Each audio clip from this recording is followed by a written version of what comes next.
성경 말씀은 마태복음입니다.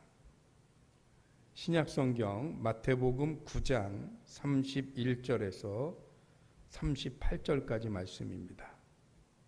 신약성경 마태복음 9장 31절에서 38절까지 말씀 찾으셨죠? 같이 읽겠습니다. 그들이 나가서 예수의 소문을 그 온 땅에 퍼뜨리니라. 그들이 나갈 때에 귀신 들려 말 못하는 사람을 예수께 데려오니 귀신이 쫓겨나고 말 못하는 사람이 말하거늘 무리가 놀랍게 여겨 이르되 이스라엘 가운데서 이런 일을 본 적이 없다 하되 바리새인들은 이르되 그가 귀신의 왕을 의지하여 귀신을 쫓아낸다 하더라. 예수께서 모든 도시와 마을에 두루 다니사 그들의 회당에서 가르치시며 천국 복음을 전파하시며 모든 병과 모든 약한 것을 고치시니라. 무리를 보시고 불쌍히 여기시니 이는 그들이 목자 없는 양과 같이 고생하며 기진함이라. 이에 제자들에게 이르시되 추수할 것은 많되 일꾼이 적으니 그러므로 추수하는 주인에게 청하여 추수할 일꾼을 보내주소서 하라 하시니라. 아멘. 할렐루야. 하나님의 크신 은혜와 사랑이 오늘도 저와 여러분들에게 함께 하실 줄 믿습니다. 우리가 흔히 기억하는 성경에 나타난 예수님의 모습은 상당히 인자하고 자애롭고 사랑이 많으신 모습입니다. 그래서 많은 사람들이 예수님 앞에 오면 굉장히 평안했고 위로를 받았습니다. 그런데 성경에는 예수님의 그런 모습만 나타나진 않습니다.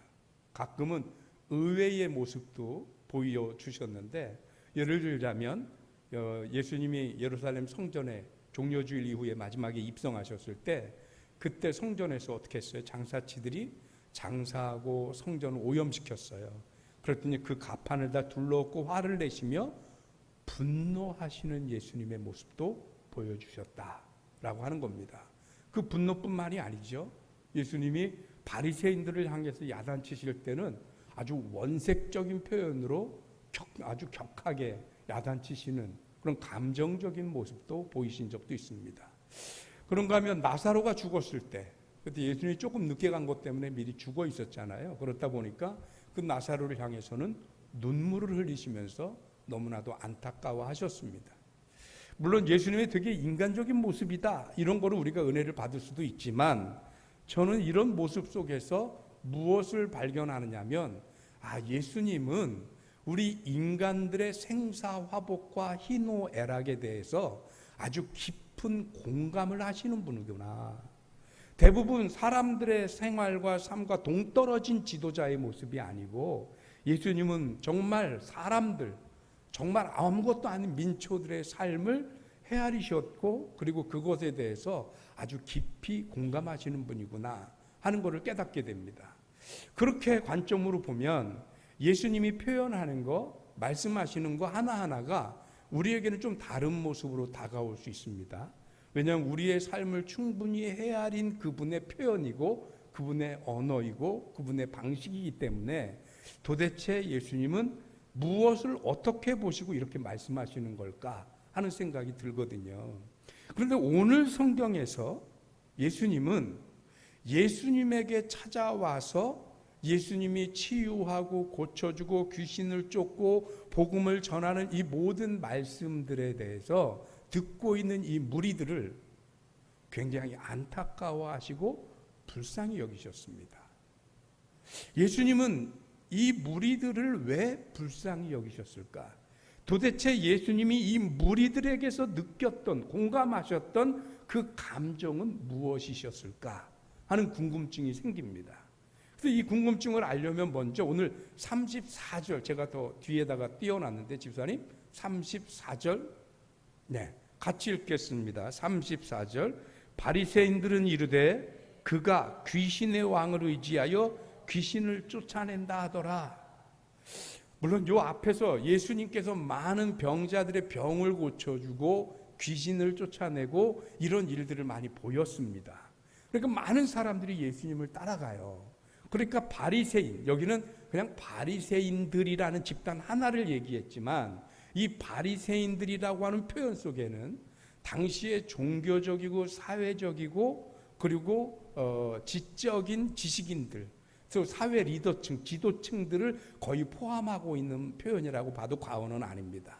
왜 그러면 당시 이스라엘이라고 하는 나라, 그 사회를 이끌고 가는 지도층들은 제사장들, 레위인들, 서기관들, 사두개인들, 그리고 여기 나오는 바리새인들, 랍비들, 이런 사람들이 주 부류란 말이죠. 그런데 이 사람들이 보니까 예수님에게 많은 사람들이 몰려가는 거예요. 그런데 그게 마음에 안 들어요. 왜 그러냐면 그동안 많은 무리들, 군중들이 바라보고 의지하던 대상이 누구냐? 바로 그동안의 사회적 지도층이었던 바리새인들, 제사장들, 레위인들, 사두개인들, 서기관들이었단 말이죠. 그런데 어느 날 자기들을 바라보지 않고 예수님에게로 갔단 말이에요. 예수님이 옳고 그르고는 문제가 아니에요. 이들은 자기들이 가지고 있었던 기득권, 조금 다른 표현으로 하면 권력이라고 할 수 있었던 그것이 다른 곳으로 흐르는 것 같은 위기감을 느꼈을 겁니다. 그러니까 이 바리새인들이 예수님에 대하여 악의적인 소문을 퍼뜨리는 거예요. 그 소문이 뭐냐? 우리가 지금 34절 읽은 것처럼 예수님이 지금 귀신을 내쫓는 그 능력이 마귀들의 임금, 마귀들의 왕을 데려다가, 그래서 지금 그 마귀들의 왕을 의지하여 이 귀신을 쫓아내는 거다라고 얘기를 하는 겁니다. 이때 마귀라고, 귀신의 왕으로 사용된 단어가 히라보, 헬라어로 하면 다이몬이라고 하고 영어로는 데몬, 많이 들어보셨죠? 어디서?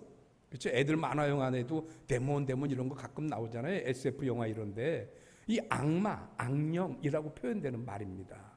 그런데 지금 예수님이 하고 있는 이 일을 분산시키고 그쪽으로 가 있는 관심을 흐트러뜨리기 위해서 바리새인들이 가짜 이름을 퍼뜨렸는데, 그 가짜 뉴스, 가짜 소문이 뭐냐? 꼭 우리 사회에서 나타나고 있는 거랑 비슷하지 않습니까? 무슨 프레임을 짜듯이 마귀의 힘을 빌어서 저런다는 거예요. 예수님을 향해서. 그런데 희한한 건 이렇게 소문을 퍼뜨리면 사람들이 예수님에게로 안 갈 줄 알았습니다. 그런데 34절 이후에도 보면 예수님께서 모든 도시와 마을에 두루 다니사 그들의 회당에서 가르치며 천국의 복음을 전파하실 때 많은 사람들이 옵니다. 그리고 여전히 예수님은 그들의 병을 고치기도 하고 약한 것을 고치고 귀신을 내쫓고 복음을 전하십니다. 이상하죠? 소문을 냈습니다. 귀신의 왕의 힘을 빌어서 저렇게 하는 것인가, 가지 마라 하는데도 사람들은 예수님 앞에 옵니다. 왜 그럴까? 무엇 때문일까? 이유는 몇 가지 없습니다. 왜 그러냐면 사실은 그동안 이 무리들, 이 군중들이 관심을 가졌던 게 뭐냐면, 그동안은 사실은 바리새인들, 이 사회적 지도층들을 바라보면서 그들이 자신들의 삶을 어떻게 좀 위로해주고 자기들을 도와주고 자기들을 이끌어줄 거라는 기대감이 있었죠. 그런데 그 바리새인들이, 그 사두개인들이, 그 레위인들이 그들을 이끌어주었느냐? 아닙니다. 예수님의 비유 속에 등장하는 선한 사마리아인의 비유를 아십니까? 그것이 많은 무리들에게 공감대를 형성할 수 있었습니다. 거기에 나오면 레위인도, 서기관도, 바리새인도 강도 만날 이웃을 돕지 않습니다. 그게 비근한 한 사건처럼 보여집니까? 그 시대에 보여지고 있는 이미지가 그랬다는 얘기입니다. 근데 그들에게 위로 주지 못하는 그들이 자신들에게 위로를 주고 평안을 주고 자신들의 문제를 해결해 주는 예수님을 향해서 귀신의 왕을 빌어서 저런 일을 한다고 하니 그들이 그 말에 아랑곳하지 않습니다. 왜? 예수님께로 오면 마음이 편해요. 예수님께로 오면 위로가 됩니다. 단순히 병을 고치고 귀신을 쫓아줘서가 아니라 예수님의 말씀만 들어도, 예수님을 바라보기만 해도 평안해져요. 그래서 이 무리들이 그렇게 소문을 내도 예수님을 향해 오는 겁니다. 그런 이 무리들을 보면서 예수님인 줄 모르셨겠어요? 바리새인들이 예수님을 어떻게 소문냈는지 알지요. 그런데도 구름대처럼 사람들이 옵니다. 병을 고치다 말고, 그들에게 복음을 전하다 말고, 불현듯 예수님의 마음이 공허해지시는 거죠. 오죽 의지할 곳이 없으면, 오죽 기댈 곳이 없으면 이 무리들이, 이 백성들이, 자기들이 그동안 그렇게 받들어 왔던 지도층 인사들이 나를 향해서 귀신의 왕을 빌어서 이런 일을 한다고 하는데도 불구하고 나를 향해 이들이 이렇게 구름대처럼 찾아오는 것일까? 무엇이? 이 세상에 그만큼 저들을 위로할 수 있는, 저들을 평안하게 해줄 수 있는 사람도 기관도 무리도 없더란 말인가? 예수님의 생각이 이쯤에 다다르게 되면 이 무리들이 불쌍해지기 시작하는 거죠. 그래서 36절에 예수님께서 뭐라고 했으면 지금 찾아놨죠? 같이 읽겠습니다. 무리를 보시고 불쌍히 여기시니 이는 그들이 목자 없는 양과 같이 고생하며 기진함이라. 가끔씩 우리나라로 번역된 말들의 의미를 좀 더 깊이 알고 싶어서 제가 원어를 찾아볼 때가 있습니다. 그래서 오늘 여기 나오는 고생하며와 기진하다라는 단어를 찾아봤습니다. 그랬더니 히라보로 고생이라는 말은 스필로라는 단어를 씁니다. 그런데 이 단어가 괴롭히다라는 뜻과 동시에 뭐가 있냐면 난도질하다 이런 표현이 있더라고요. 많은 백성들이 사회 지도층들에게 위로를 받는 것이 아니라 괴롭힘과 난도질을 당했다는 얘기입니다. 그런가 하면 기진하다는 말은 립토라고 하는 단어가 쓰였는데 이것은 던지다, 내동댕이 치다, 버림받다 이런 의미를 가지고 있더라고요. 우리 이거 굉장히 피부로 느끼지 않나요? 선거철만 되면 머리를 조아리다 선거만 끝나면 왠지 내동댕이 쳐진 기분은 뭘까? 이거는 저만 갖는 마음인가요? 갑자기 제가 이 말씀을 준비하고 이 번역본을 찾아놓고선 마음이 씁쓸해지는 게 어떤 영화의 대사 한 장면이 생각났어요. 여러분들도 들어보시지 않았나요? 민중은 뭐라고요? 개돼지다. 필요할 때는 부려먹다가 쓸모없어지면 버리는. 혹시 우리가 그런 개돼지 취급받고 있는 것은 아닌지. 예수님이 오늘 이 갈급해하는 무리들을 바라보면서 당시 바리새인들로 대변되는 당시 사회 지도층들, 지식인들 그들에게 외면당하는, 그래서 버림받은 것 같이 고통당하고 난도질 당한 이 무리들이 예수님의 눈에 보였고 예수님은 그곳에 심한 공감을 일으키시면서 그러면서 이들을 향해 안타까워하시며, 성경에 그런 표현은 없으셨지만 예수님이 혹시 눈물 흘리시지 않으셨을까? 근데 여러분, 이 일이 지금부터 2000년 전 유대 땅 어느 곳에서 일어난 일로 끝났으면 너무 좋으련만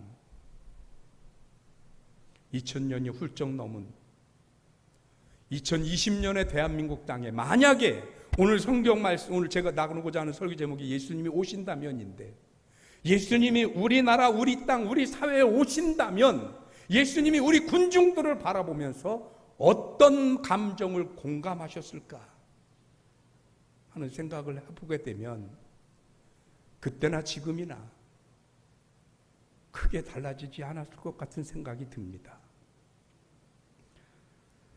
제가 목회자이다 보니까 저도 SNS 활동을 조금은 합니다. 자주 많이는 안 하지만. 근데 거기에 페이스북으로 친구가 맺어진 인천의 효성감리교회의 정연수 목사님이라는 분이 계신데, 이분이 연세가 있음에도 불구하고 굉장히 건강한 목사님이십니다. 그래서 그분이 좋은 글들이나 자료를 많이 올려주셔서 제가 보고 읽고 은혜 받고 그러는데, 한 3일 전에 올려준 글은 굉장히 충격적이었습니다. 그분이 올리신 글은 제가 잘 기억이 안 나고요. 그분이 올려준 자료 때문입니다. 그 자료의 제목이 뭐냐면 코로나19 이후 한국 종교에 대한 이미지 조사라는 타이틀입니다. 그래서 불교, 기독교, 천주교에 대해서 과연 한국 사회 사람들이 어떤 의식을 가지고 있는가에 대해서 조사를 한 것입니다. 시스템 자료 하나 띄워줘 보실까요? 그래서 첫 번째 자료가 불교에 대한 자료입니다. 불교에 대해서 사람들이 인식하는 게 뭐냐? 첫 번째, 온화하다. 이게 40.9%입니다. 불교인, 그럼 이렇게 생각난다는 거예요. 두 번째는 절제하는 사람들이다. 세 번째는 따뜻한 사람들이다. 이렇게 나타났습니다. 반면에 천주교는 다음 화면 띄워주실까요? 천주교 신자 온화한다 라는 게 생각난대. 천주교인 그러면 그게 34%. 두 번째가 따뜻한, 세 번째가 윤리적인. 자, 이제 여러분 호흡하십시오. 지금 심호흡. 왜냐하면 그 다음 거 읽으려면 여러분 충격받으실까 봐 준비 안 하시면 안 돼요. 호흡 길게 하시고요. 자, 세 번째, 개신교인. 첫 번째 32%가 거리를 두고 싶은. 두 번째 29% 사기꾼 같은. 세 번째 30%, 두 번째가 30%네. 이중적인. 이게 개신교에 대한 이미지라는 겁니다.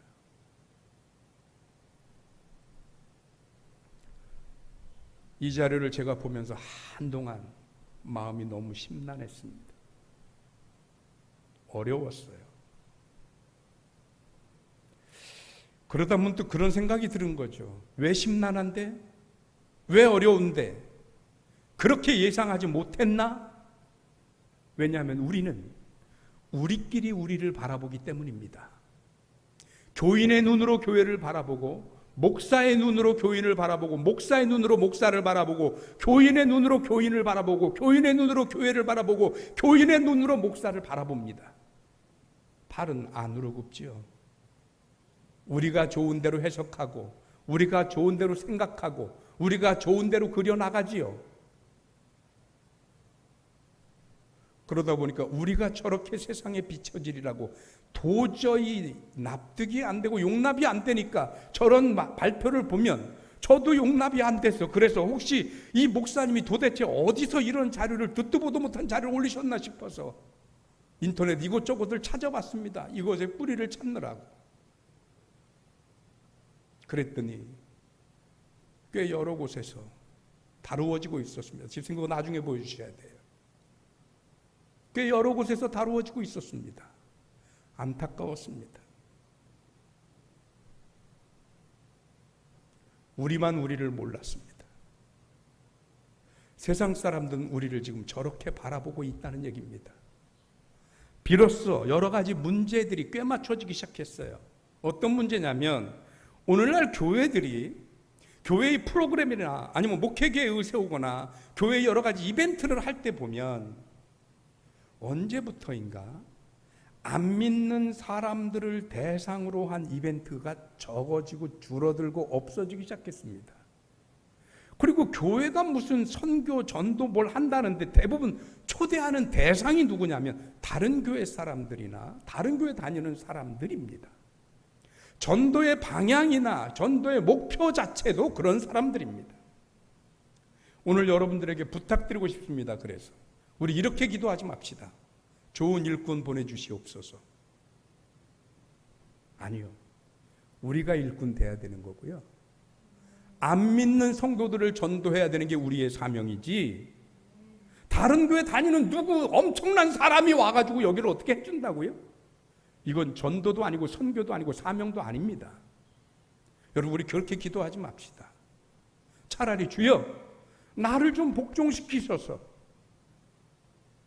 주의 일꾼 만들어 주옵소서.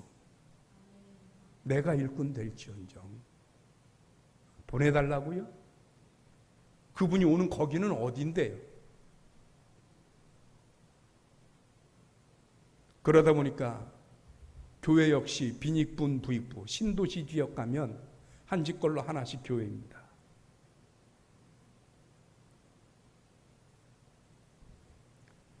요즘 많은 목회자들이 교회 예배, 대면 예배 하지 말고 비대면 예배 하라니까 카페는 문을 여는데 교회는 왜 문을 못 열게 하냐? 교회가 카페입니까? 왜 우리는 카페와 다르다라고 하는 성별의식을 가지면서 세상은 우리를 카페와 똑같은 취급해 주기를 바라는 겁니까? 그러면서 카페 차리듯 목 좋은 데 가서 먼저 자리 찾고 앉아 있으면 다행인가요? 교회가 어쩌면 이미 오래전부터 본능적으로 알기 시작했어요. 무엇을? 세상이 우리를 저렇게 생각하고 있다는 것을. 전도가 안 된다는 것을. 우리의 말이 먹혀들지 않는다는 것을. 그렇다면 우리는 뭔가 우리의 신앙생활의 방향을 바꿔야 할 때가 온 것은 아닐까. 여러분, 이 코로나 사태가 남들은 시대의 위기고 교회의 위기라고 하는데 저는 이 말씀을 준비하고 요 며칠 계속 하나님 앞에 기도하면서 드는 생각이 교회의 위기가 아니고 교회의 기회 같습니다. 그동안 우리가 잘못 걸어왔던 길을 바꾸고 수정할 수 있는 기회, 잘못해왔던 신앙생활들을 돌이키고 다시 세워갈 수 있는 기회, 오히려 하나님이 우리에게 그런 기회를 주시지 않는가. 그래서 우리들이 그 방향을 하나 찾았으면 좋겠습니다. 시사님 지금 다음 거 보여주시면 됩니다. 이건 뭐냐 하면 세상 사람들이 종교에, 우리 교회만이 아니고요, 종교 자체에 바라는 모습이 뭐냐. 그 중에 첫째가 뭐냐? 성숙한 인격. 두 번째는 높은 도덕성. 세 번째는 높은 사회 봉사나 기부, 이런 것입니다. 그 중에 첫 번째 성숙한 인격이라고 하는 것에 우리는 그래, 종교인이면 그러면 좋아. 처음에 이렇게 단순히 생각되지요. 제가 이 말씀을 준비하기 위해서 저 말을 곱씹고 생각하다가 깜짝 놀란 거죠. 왜냐하면 종교인이라면, 다른 종교 제껴놓고 우리가 신앙인이라면 우리들에게 성숙한 인격은 세상이 우리에게 기대해야 하는 부분이 아니라 우리가 마땅히 보여줬어야 하는 부분인 거죠. 그런데 오죽 이것이 안 됐으면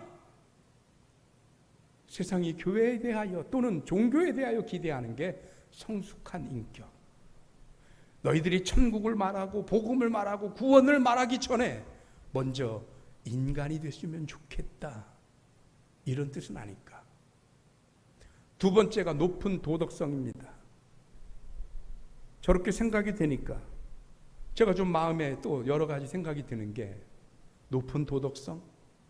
그러면 그동안 우리는 가장 높은 가치의 도덕성을 말하고 있으면서 우리의 삶은 우리의 말과 따로 놀았단 얘기인가? 세상이 우리에게 당신들이 말하는 만큼만 사십시오 라고 얘기하는 게 높은 도덕성을 좀 가져보십시오 라고 얘기하는 것은 아닐까. 그리고 마지막 3위가 높은 사회 봉사율인데요, 앞에 성숙한 인격과 높은 도덕성을 구하는 것에 비해서 퍼센테이지가 30%대로 뚝 떨어집니다. 이것 또한 조금 다르게 생각해 보니까 놀라운 해석이 됐습니다. 이게 무슨 뜻이 되냐면, 사회 봉사하고 기부하는 거, 그거는 그렇게 기대도 하지 않습니다. 교회니까, 신앙인이니까 해주면 좋지요. 그렇지만 그것까지는 바라지도 않을 테니 제발 당신들이 말하는 대로 살고 당신들이 먼저 종교인이기 전에 인간이 먼저 됐으면 좋겠습니다 하는 게 세상 사람들의 바람은 아닐까. 이쯤 되니까 제게 이상한 생각이 들기 시작했습니다. 처음에는 세상이 교회를 어렵게 하는 건 줄 알았습니다. 요즘도 많은 목회자들이 그런 얘기합니다. 뭐 비대면 예배를 드려라. 그러니까 교회를 압제하고 종교 탄압한다고 그러는데, 제가 이 분석을 보고 그리고 묵상을 하면서 드는 생각이 뭐냐, 종교가 탄압당하는 게 아니고 어느샌가 교회가 사회를 향해 더 목소리를 크게 내고 있는 것은 아닌가. 어느 순간 한국 사회는 교회가 세력이 되어버렸습니다. 힘이 되어버렸고요, 권력이 되어버렸습니다. 예전에 우리 믿음의 선조들이 우리들의 믿음을 지키기 위해서 순교를 했습니다. 그러나 이렇게 힘이 있어 목소리를 낸 것이 아닙니다. 그들이 교회에 있어야 할 자리에서, 그들이 신앙을 보여야 하는 자리에서 적어도 성숙한 인격과 그리고 높은 도덕성을 보이며 세상과 사람들에게 본이 되고 인정을 보이면서 그들의 자리에서 예배를 위해 목숨을 걸었던 그것이지, 나가서 모여서 마이크를 들고 광장에서 떠들면서 우리의 세력을 과시하고 우리의 힘을 보이고 우리가 뭉쳐서 뭐 합시다. 왜 우리가 뭉쳐서 뭘 합니까? 하나님이 하시는 거지. 이스라엘의 전쟁은 하나님이 치르셨습니다. 모세를 향해서도 하나님은 뭐라고 말씀하십니까? 너희는 가만히 있어서 여호와께서 너희를 위하여 싸우시는 것 보라. 우리가 하는 건 뭐냐면 하나님 앞에 온전히 서서 하나님의 말씀을 듣고 지키고 하나님의 백성의 길을 온전히 지키는 것. 지금 우리가 우리의 능력으로 우리의 힘으로 무엇을 한다고 한다면 그것은 오히려 하나님을 의지하지 않는 모습이 될 수 있습니다. 한 존경하는 선배 목사님께서 은퇴를 하십니다. 꽤 큰 교회였습니다. 후임을 정하지 않고 그냥 놓고 나가셨습니다. 그것 때문에 주변에 있는 목회자들이 목사님 깨끗한 것도 좋고 좋은 것도 좋지만 그래도 이 큰 교회를 건강한 목회자가 세워지도록 목사님이 그래도 뭔가 좀 역할을 좀 하셔야 되지 않습니까? 라고 물었습니다. 그랬더니 그 목사님이 대뜸 그 후배를 향해서 묻습니다. 김 목사, 당신 하나님 안 믿어? 하나님이 하시는 일이야. 내가 하는 일이, 내가 어떤 사람을 세우고 내가 어떤 사람을 후임으로 세울 수 있도록 조언을 하고 긴장한들 하나님이 하시는 일보다 내가 더 잘할까? 하나님이 하시게, 내버려 두시게. 여러분, 하나님 안 믿으십니까?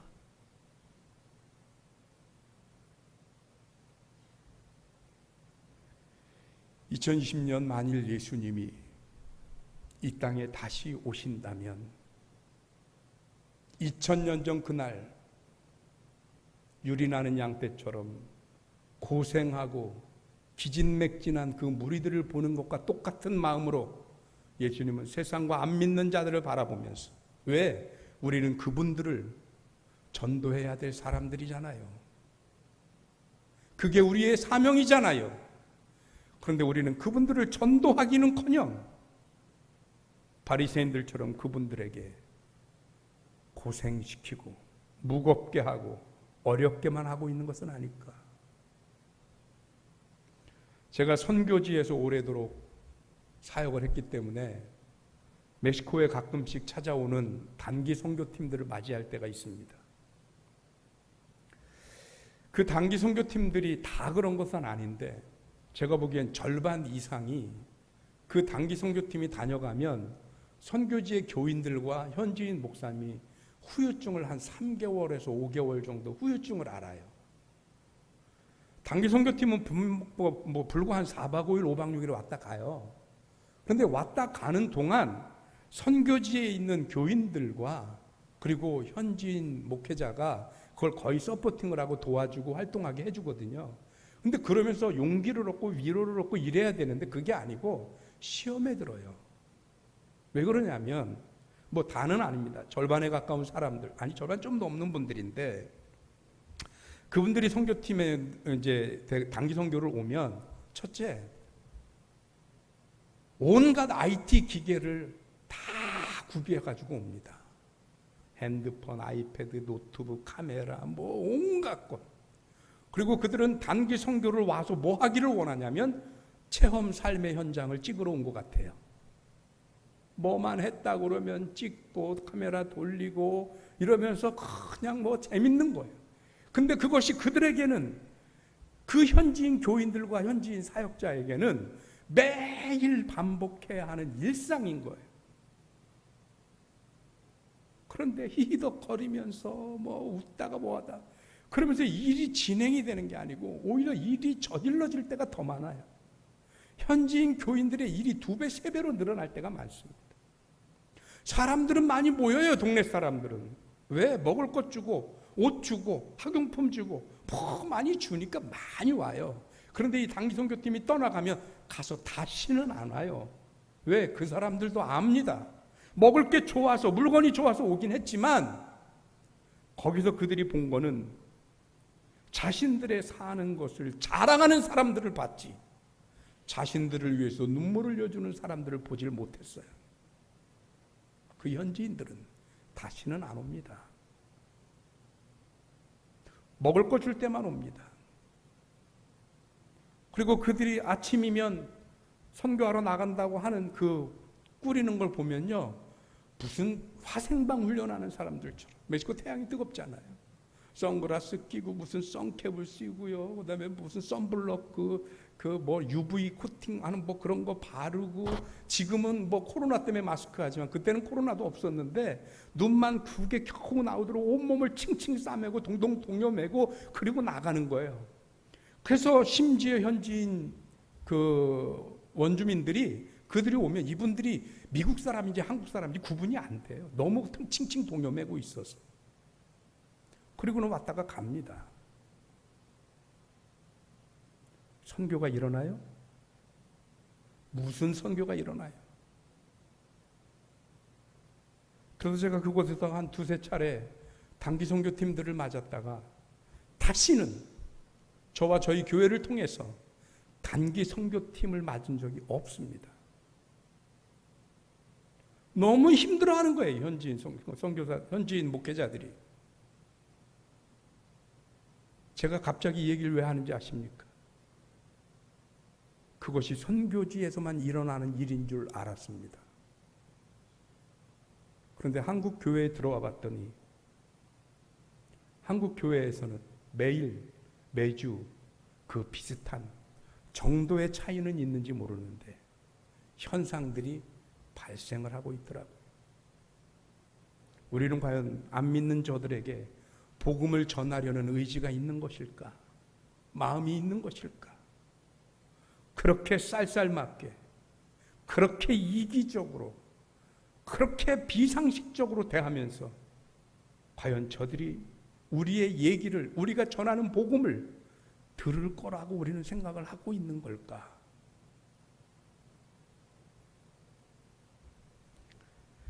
교회의 자리로 다시 돌아갔으면 좋겠습니다. 오늘 예수님이 다시 오신다면 예수님은 어쩌면 교회도 제대로 들어가지 못하실 수도 있겠다 하는 안타까움이 생깁니다. 여러분, 오늘 여러분들이 그리고 제가 예수님이 하신 이 말씀을 다시 한번 기억하셨으면 좋겠습니다. 그 어디에서도 위로를 받지 못하면서 목자 없는 양처럼 고생하며 기진하고 있는 이 무리들을 보고 안타까워하는 예수님의 심정을 우리가 조금이라도 헤아린다면 우리의 권리를 주장하고 우리의 목소리를 높이기 이전에 이 땅에 구원받지 못한 심령들을 향해 우리의 마음을 좀 더 열고 그들에게 위로를 줄 수 있는 교회와 성도가 되어질 수 있을 때 비로소 교회는 더 이상 저런 취급 안 당하고 거리를 두고 싶은 사기꾼 같은 이중적인 이것이 교회의 이미지라고요. 예수님이 다시 오신다면 땅을 치고 통곡할 일입니다. 더 이상 이런 일이 벌어지지 않도록 여러분 다른 거 뭐 엄청난 거 하지 않아도 좋습니다. 교회가 그냥 교회의 자리로 갔으면 좋겠습니다. 기도하겠습니다. 하나님, 언제부턴가 교회가 교회의 자리를 조금씩 벗어나더니 지금은 우리가 어디까지 와 있는지 어디쯤 와 있는지조차 분간할 수 없을 만큼 우리의 자리를 잃어버린 것 같습니다. 우리는 그것도 의식하지 못했는데 세상 사람들이 그것을 바라보면서 우리의 자리가 잘못됐다고 거리를 두고 싶고 믿을 수 없으며 이중적이라고 비난하는 날카로운 비난을 합니다. 도대체 왜 이러냐고 난감하다고만 할 것이 아니라 우리가 잃어버린 것, 우리가 지키지 못한 것 다시 한번 돌아보면서 교회가 원래 있어야 할 그 자리로 돌아가는 우리 든든히 서가는 교회와 성도들이 되게 하여 주옵소서. 예수 그리스도 이름으로 기도하옵나이다. 아멘.